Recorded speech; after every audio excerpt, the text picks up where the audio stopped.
Over there. Yeah, now people hear us. Oh, You can wow. mute it if you click on this one, on the icon. Yeah. Blue line. Over there. Yeah, now people hear us. Oh, You can wow. mute it if you click on this one, on the icon. Yeah. Blue line.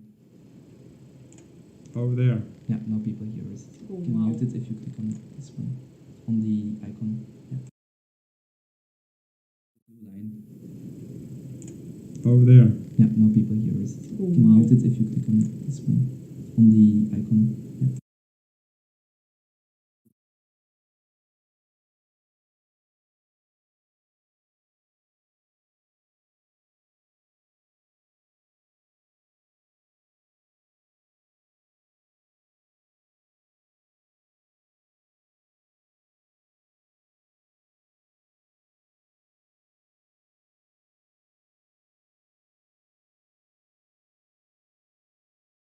The thing is, then you click on PowerPoint.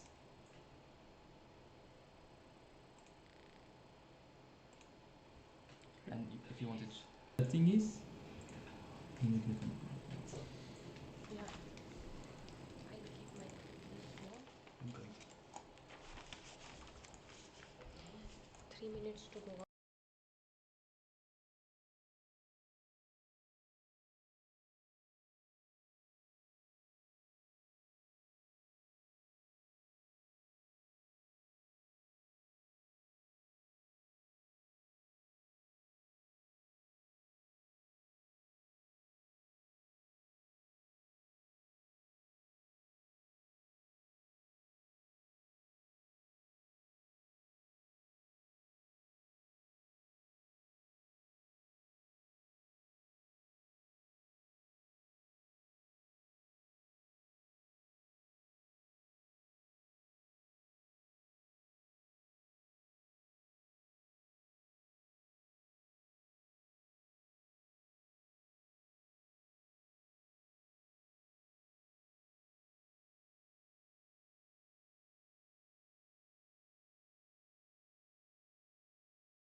afternoon, everyone, and thank you for joining our second webinar on organizational transformation. My name is Pedro Rangel. Good afternoon, everyone, and thank you for CCO joining of our second webinar And on today I will organizational take you transformation. through key My name principles is of Pedro leadership Rangel. Good afternoon, everyone, and as thank a way you to for be CCO joining of our the business second performance. webinar. And by the way, on today I will organizational take you to talk transformation. about business performance. My name is It might Good afternoon, mean everyone, and as a thank way you to for fixing a our declining second business. webinar. It might mean, by the way, today I will take you to talk about creating the basis for accelerated growth. It might mean creating expansion plans to grow outside of your normal territory. It might also be creating the basis for accelerated way to overcome obstacles that prevent you from growth. As a little bit of background, our methodology, which involves, of course, the key principles of organizational transformation, focuses on 4 areas: processes and actions, organizational structure, our methodology, people, and leadership. They all have 4 areas: activities, processes and actions, bottom-up, across functions, and today we're going to cover the top-down. So the areas, activities that normally CEOs use to drive the troops in the right direction. So, what is it that normally CEOs and CEO can do in the right direction to drive direction and improve performance in their business? What is it? I'm going to put aside for a time being vision and mission can do, although those are 3 requirements that we normally look at for every company before we move on with the task and mission. We take a look at their mission and vision, we challenge them for alignment and proper let's say definition. But we also improve them when we see an area that needs fine alignment and proper. Once the mission and visions are clear, then we focus on these 4 areas: commitment, but we also improve having the right objectives and strategies, or known as OGSM, principles and policies, and performance standards, having the right objectives and strategies, or known as. Let's take a look at one by one. So, commitment. And every CEO should have the commitment to improve performance. That's a given. However, when the CEO drives his vision in the business, that normally implies that there is a change. There is a new strategy to be implemented when the CEO improve the business one way or another. There is a plan that he wants to implement. And where we help CEOs normally is not on his own commitment, but how that commitment can be shared and understood by the rest of the executive team. Normally, why is that important? Well, normally when the CEO tries to drive a change and implement a new strategy, for example, the interpretation of that strategy in the different functions is different. Marketing looks at from the standpoint of consumer behavior. Sales looks at it from the standpoint of customer acceptance of customer service. Operations or manufacturing looks at it from product quality. Sales looks or productivity in the operational lines. Finance looks at it from the pure standpoint of impact on the profits.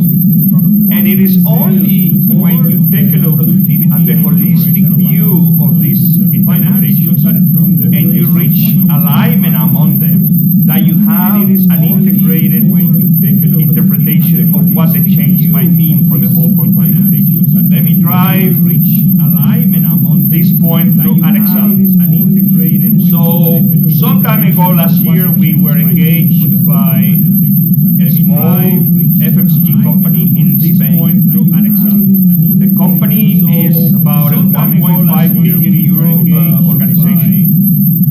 They were growing to the point that it became a little bit complex to drive changes in the brand or manage the brand properly, meaning their products.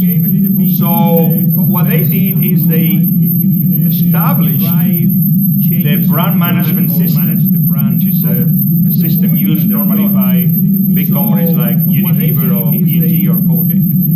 So they implemented the system, hopefully hoping to get better results. And after a while, it was the opposite. Their innovation and their launches of new initiatives was not giving the results that they were expecting. So we were called in. We went over a series of exchanges and created a plan to help them overturn that situation. What happened in all these changes, we went back to the CEO and asked him, well, you knew what you were expecting when you implemented the brand management system. They had to be some aligned changes. But the root cause of all the problems that fortunately we were able to fix later on was the fact that the CEO himself did not align the other functions properly on what the change meant. So it was very understood by the marketing people, but not so much by the other functions. So that drives the importance of commitment from the different functions to make a strategic change successful. The second point I will talk about today is OGSM, and like the letters imply, is objective, goals, strategies, and measures. I spent 18 years with Procter & Gamble, and OGSM was my every year tool to do the strategic planning for my brand when I was a brand manager, for my category when I was category manager, and for the whole company when I was general manager in Latin America. What OGSM is, and that's why it's utilized by successful companies, is a strategic planning methodology that allows companies to take a complex thing, which is a combination of strategies to drive a business, and distill it down to a one page where you have the strategies, the objectives, the goals, and the measures broken down by functions, by regions, to the lowest level of the organization so that they can be implemented easily and they can be communicated very easily.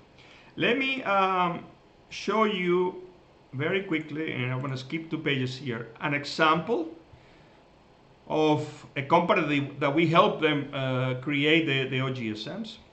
So this is XYZ Solutions. It's a company that I'm hiding the name because they don't want us to share their information. They had a declining business and asked us to help them out. So we went through a series of steps, which I'll go back and explain, created their objectives, 3 main areas, broke it down into goals by different areas, revenue, margins, and the fact that they wanted to be recognized as a leader in the market, and then broke it down in different strategies. Some of them in the marketing area, some of them in the sales area, and so on. Others had to deal with customers and so on. And then here we have the measure, the way we were going to sell or measure each one of those activities. So that is to give you a view of an OGSM. How do we develop, align, and deploy an OGSM? Well, we take a look at outside data or external data. That it means trends, what's happening in the marketplace, what's happening with competitors, what's happening with changes like digitalization, for example. We also look at internal data. What is sales telling us about the way we're running the business? What is marketing telling us about what consumers think of our products? What is customer service telling us in the way we are processing orders and delivering products on time? That type of thing. We also take a look at the executive team and what they think of the different areas in their business and how they want to improve. So we take input from management. We set up yearly objectives and sometimes 3 to 5 years objectives together with the executive team. What is it that we want to achieve from a financial perspective, from a customer service perspective, from a consumer perspective? We then take the rest of the financial information, operational cost, cost of delivery, whatever that, and consolidate all of that in areas where we can implement changes to improve them. We then look at the most important part, in my view, what we call the strategic platform. The strategic platform is simply strategies by area, choices that we make by areas to win in the marketplace. What are we going to do with the consumer to win their preference? What are we going to do with the customers to feed the preferred supplier? What are we going to do to suppliers to improve margins and so on? That type of information. We then see how is it, if we successfully implement the strategy, how is it that we're going to measure them? So we look at the measure of that. We finally have, like I showed you before, the whole OGSM in one page. We then complete what we call the initiative charter, meaning what activities are going to be done by area, function, regions to bring the OGSMs alive. We then look at, okay, what will take from us from financial investment, budgeting investment, and resource investment to carry out the OGSMs properly. We then allocate and align and cascade the OGSM, meaning we share it, we communicate it to different sections of the corporation, to the last level, to the employee level to some extent. We then rethink the strategy just to make sure that everything is aligned, and then we manage the OGSM. That means we have quarterly review, monthly review, whatever you feel is necessary. If you're beginning to implement OGSM, I recommend you do it at least quarterly. In big corporations like P&G, Unilever, there is a half-year review of OGSMs because they have the experience to do that effectively. So, this is an example of the OGSM in practice. This company was about to go bankrupt. This is about 4 to 5 months ago. They call us. The company sells anti-static products. So those are products that are used in electronic productions, in airline and automotive production lines to avoid electronic discharges to interfere with circuits and electronics materials that are used to properly run cars and airplanes and also electronic products like cell phones and so on. So we took, like I explained before, internal, external data, created 3 objectives for them. 1 on revenue, 1 in profit margins, and 1 on their ability to be recognized as leaders. We broke it down into the 3-year targets. So the idea is to triple revenue by 3 years, improve margin from current 20% to 40%, and then deal with some, I call it regulatory bodies or associations that dictate the image or the credibility of a corporation in the anti-static area. We broke them down by strategies. You will see some of these examples here. We'll share this example with you.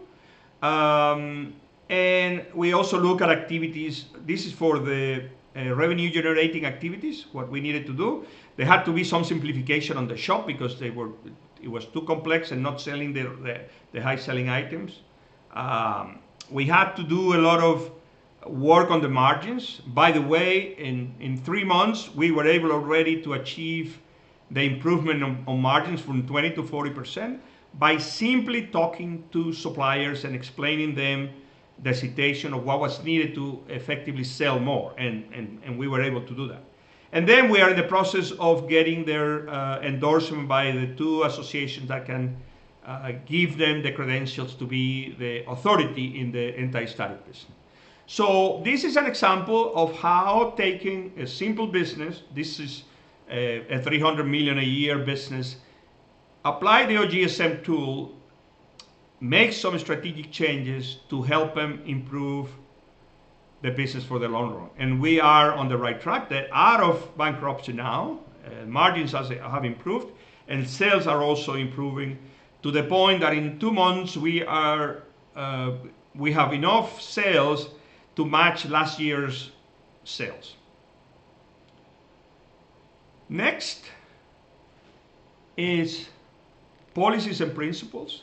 And these are guidelines, rules to guide the business in the right direction. And let me explain to you a little bit on the next slide the difference in the rankings of all of them. So I'll go one by one. The principle is a direction set or a statement set by the leadership of a company on how they want to guide the business, and they share that with the rest of the management. The policy is a way to execute that principle and support that principle that management has set for us. And the standard, again, is the step or the mandatory rules that will support the policy. And so on, the procedures will be the same for the standard. So having that in mind, and I will share this example with you, it's what we normally do with company is to start with the principle and go down all the way down to procedures and guidelines. A key example of principles, and I use this by my experience with P&G, is the principle of P&G, and I go over some of them, and I'll expand on one of them that says we always seek to be the best at everything. So one of the principle is they show respect for all of the individuals. So they value diversity, they accept all different kinds of profiles and background. They trust the individual, and they provide the right environment for the individual to succeed. The interests of the company and the individual are inseparable. So they do things with individual, with employees that go hand in hand, so that there is happiness for the individual and happiness for the company. We are strategically focused on our work. So everything that P&G does is done with a strategy in mind, and only work on things that add value to the business. Anything else is taken out. You should be working on that. The value mastery. So they look for the best individuals and the best training programs for the individuals to become better at what they do. They seek to be the best. And this is true, and I'll stop here to drive some of the policies that come with this.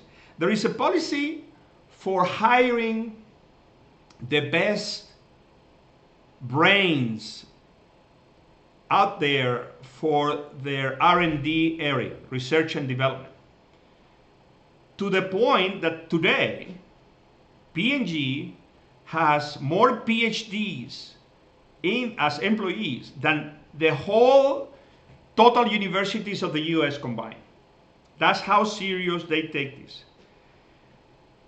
When they hire people from college, they look at the top students in every area. They look at their grades, but they also look at their leadership. People that have taken the initiative to drive a sorority or a team of a sport. So it's not only academics, but also the ability of the individual to be a leader, to drive change, and thus ingrained in the policy for hiring people within P&G. I went through thousands of interviews, and we were always screening, top people in university, but they didn't have the leadership skills that P&G was looking for. Finally, there is a mutual interdependency in a way of life. This is driven by the fact that not everything at P&G is invented within the company. They have a lot of connections with outside startups and different areas of innovations where they reapply other people's ideas. So that's an example of principles and how they can drive policies and changes in any organization. Finally, performance standards and procedures.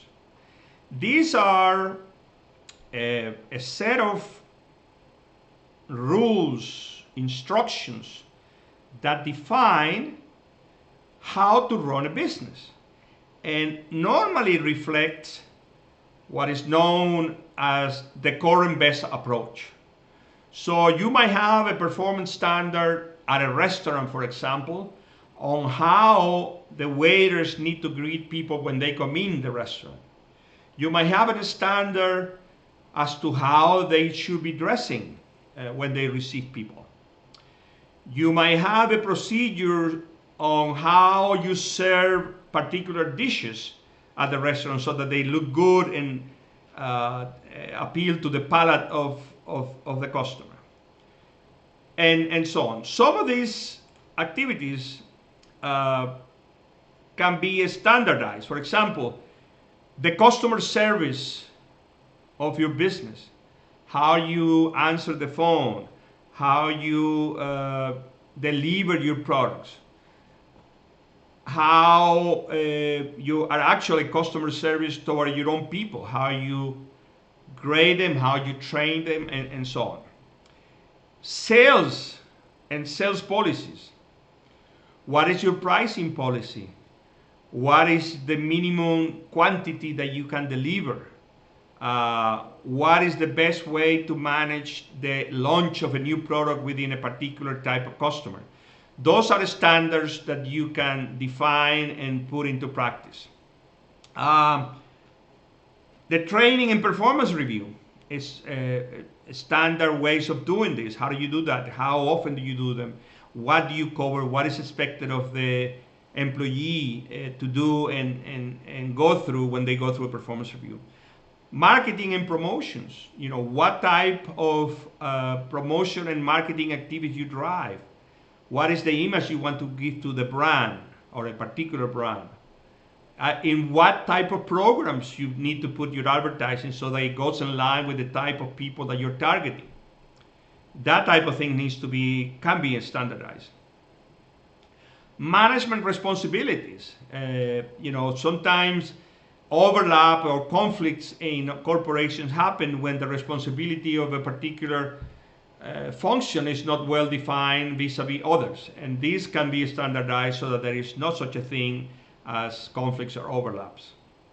The use of technologies. What type of PCs and IT system you use and why. The same thing with GDRPs. This is the new thing that is now affecting a lot of companies, and it makes sense to standardize how you're going to use GDRP within your functions, within your corporation. Key benefits of writing down and having performance standards and procedures well written down. Training. It's easier when you, let's say, promote someone from one role to another and you bring a new person. It's a lot easier to train when you already have performance standards and procedures that this person can follow very easily. It facilitates the starting of his new role because he knows exactly what to do and what to expect because there are some guidelines already written there as to how he or she should proceed. Customer service. The more performance standards and ways of doing things you have documented and written, the better the guideline there is to provide a better customer service. Even your own brand, the way you are perceived by customers, it's a lot better if you have a consistent way of delivering in those areas where the customer has a touch point, where you are interacting with the consumer or the customer in this case. You have predetermined procedures and guidelines well written down. that's a lot easier for you to drive the brand and improve your brand and create a better image of you as a company or as a product. And I know we have 1 hour, but that is it from my end. I expect or welcome any questions you might have in any of the areas. There is one question here. If I were to choose a tool of what you have presented today, which one is the best one I can adopt? Well, to be honest, it depends on your business. But for me, the most complete tool that you can adopt and endorse is the OGSM. For one thing, it touches on the key areas of what can make a business successful. From the objectives, how you set it, how specific they are, how achievable they are, to the goals and strategies, meaning how you break the objective down into different areas and function is key, because then you integrate the whole organization into achieving those objectives. The strategies is, of course, the choices that you need to make. And if you make the right choices, then you are in the right route to be successful. There is another question here. What is the best way to get commitment? In my experience, the best way to get commitment is to involve your management team, your executive team, in the creation of the strategies and the plan that you're trying to implement to improve the business. Nothing is nothing generates more commitment than being part of what the CEO is trying to achieve. Now, and these are cases that we have faced in real life, when there is a CEO that has their own ideas and he or she tries to shove the ideas down the throat of everyone, that's where the commitment is broken, because there is no alignment, there is no integration of the thinking and perception of the ideas of the different management team members in the creation of the plan or the strategy. Any more questions?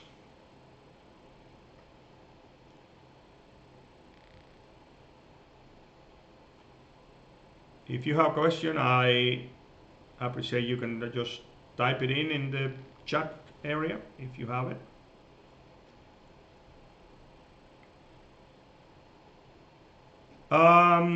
There's one question here. Principles and procedures or principles and policies are more for big companies.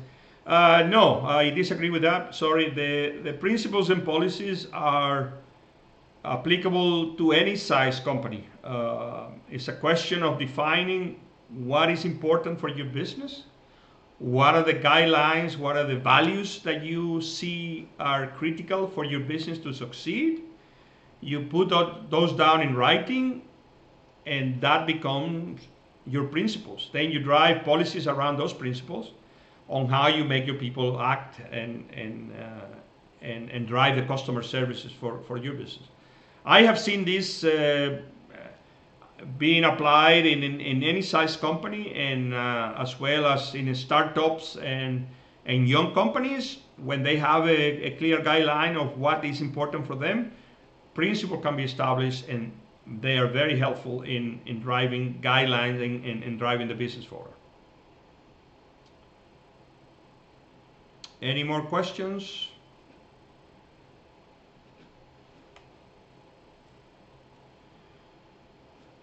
Okay, it seems that we have run out of questions. Again, thank you very much for your time. I will expect more questions from you, and if you do have them, please write to us. The email address is here. I'll be glad to answer any questions, and if you have the need for me to help you in any of the areas that we have talked today, email address is here. I'll be glad to answer any questions, and if you have the need for me to help you in any of the help you with the challenge.